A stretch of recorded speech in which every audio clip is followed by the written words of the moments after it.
Hello అండి అందరికీ. ఈ కథ మార్కండేయ పురాణంలోది. కథ పేరు జీవుని జన్మ వృత్తాంతము మహా రౌరవాది నరకముల వర్ణన. కథ చాలా ఇంట్రెస్టింగ్‌గా ఉంటుంది. ఎక్కడ కూడా స్కిప్ చేయకుండా చూడండి. అలాగే నా ఛానల్‌ని ఎవరైనా కొత్తగా చూస్తున్నట్టయితే సబ్స్క్రైబ్ చేసుకొని సపోర్ట్ చేయండి. వీడియో మీకు నచ్చినట్టయితే ఒక లైక్ చేయండి. ఇక కథలోకి వెళ్తే, కొడుకు తన తండ్రితో ఇలా చెప్తున్నాడు. తల్లిదండ్రుల కలయిక వల్ల గర్భంలో ఒక చిన్న పిండం రూపొందుతుంది. నరకం లేదా స్వర్గం నుండి వచ్చే జీవుడి ఆత్మ ఆ పిండంలోకి ప్రవేశిస్తుంది. అది మొదట ఒక చిన్న నీటి బుడగల, ఆ తరువాత ఒక చిన్న మాంసము ముద్దలా మారుతుంది.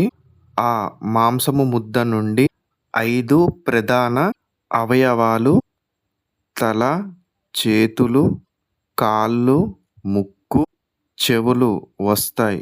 మెల్లగా గోర్లు, చర్మం, తల మీద వెంట్రుకలు పెరుగుతాయి. ఇక కొబ్బరికాయ లోపల కొబ్బరి ఎలా పెరుగుతుంది, గర్భం లోపల శిశువు కూడా అలాగే పెరుగుతుంది. ఆ శిశువు తల క్రిందులుగా ఉంటుంది. చేతులు, కాళ్ళు ముడుచుకొని మోకాళ్ళ మీద చేతులు పెట్టుకొని కూర్చున్నట్టుగా ఉంటుంది. ఈ సమయంలోనే శిశువుకి బుద్ధి వస్తుంది. శిశువు బొడ్డుకి ఒక నరము ముడిపడి ఉంటుంది. దానిని ప్రయాణ నాడి అంటారు. తల్లి తినే ఆహారం, తాగే నీరు నుండి వచ్చే పోషకాలు ఆ తడు ద్వారానే లోపల ఉన్న పిండముకు అందుతుంది. గర్భంలో ఉన్నప్పుడు తన పూర్వజన్మ విషయాలు గుర్తుకు వచ్చి బాధపడుతుంది. నేను బయటపడ్డాక మళ్ళీ ఆ తప్పులు చెయ్యను అని దేవుణ్ణి ప్రార్థిస్తూ విలవిల్లాడిపోతుంది. పుట్టే సమయంలో 9 నెలల నిండాక గర్భం నుండి భరించలేని నొప్పులతో ఏడుస్తూ తల క్రిందులుగా బయటకు వస్తుంది. దేవుడికి ఇచ్చిన మాట, పూర్వజన్మ జ్ఞాపకాలు అన్నీ మర్చిపోతారు. ఆ తర్వాత బాల్యం, యవ్వనం, ముసలితనం దాటుతూ కోరికలు, కోపాల్లో చిక్కుకొని మళ్ళా కష్టాలు పడుతూ చనిపోయేటప్పుడు యమదూతలు వచ్చినట్టు తీవ్రమైన భయం, బాధ కలుగుతుంది. పుణ్యం ఉంటే స్వర్గానికి, పాపం ఉంటే నరకానికి వెళ్ళి అవి అయిపోయాక మళ్ళీ భూమిపైకి. ఈ నరకంలో నేలంతా రాగితో ఉంటుంది.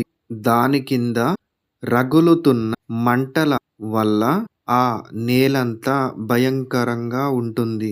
పాపాలు చేసిన వాళ్ళు కాళ్ళు చేతులు కట్టేసి యమదూతలు ఇందులో పడేస్తారు. అలా పడేసినప్పుడు కత్తులు, కొంగలు, దోమలు వాళ్ళ మాంసం పీక్క తింటాయి. ఆ బాధలు తట్టుకోలేక ఏడుస్తూ అమ్మ, నాన్న అని అరుస్తారు. కానీ ఎవరు కాపాడరు. ఎముకలు పిండి పిండి అయిపోతాయి. ఎంత సమయం అంటే, పాపం చేసిన జీవుడు ఈ నరకంలో కోట్ల సంవత్సరాలు బాధలు అనుభవించిన తర్వాతనే విముక్తి పొందుతుంది. నితుత్రనము, నరకము, ఇది మొదటిది. శిక్ష ఇక్కడ వచ్చిన పాపాత్ముల శరీరాలను యమదూతలు ఒక తాడు సహాయంతో కాళ్ళ నుండి తల వరకు ముక్కలు ముక్కలుగా నరుకుతారు. శరీరం వద్ద ముక్కలైన ప్రాణాలు పోయి మళ్ళీ ఆ ముక్కలు అతుకుతాయి. చేసిన పాపాలు తీరిపోయే వరకు వేల సంవత్సరాలు పాటు ఈ బాధలు అనుభవిస్తారు. రెండవ నరకము అసిపత్ర వనము.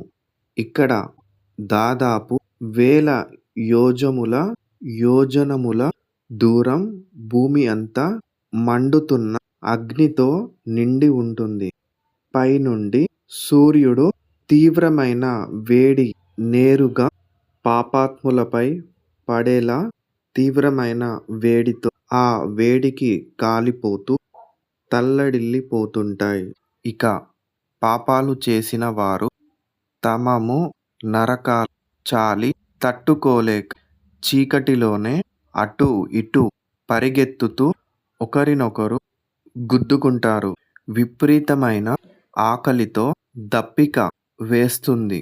ఇది సంక్షిప్త మార్కండేయ పురాణము లోని నరక లోకాల గురించి వర్ణన. పాపాలు చేసిన వారికి అక్కడ ఎలాంటి శిక్షలు ఉంటాయో ఇక్కడ వివరించారు. సో చూసారు కదండి, గరుడ పురాణంలోనే కాకుండా మార్కండేయ పురాణంలో కూడా ఈ నరక గదులు ఎలా ఉంటాయి, శిక్షలు ఎలా ఉంటాయి అనేది నా ఛానల్ ద్వారా తెలుసుకున్నారు కదా. కాబట్టి సో ఈ వీడియోస్ మీకు నచ్చినట్టయితే నా ఛానల్ని ఇప్పుడే సబ్స్క్రైబ్ చేసుకొని సపోర్ట్ చేయండి. ఇలాంటి కథలు నా ఛానల్లో వినవచ్చు. నా వీడియోస్ మీకు నచ్చినట్టయితే ఒక లైక్ చేసి సపోర్ట్ చేయండి. Thank you for watching.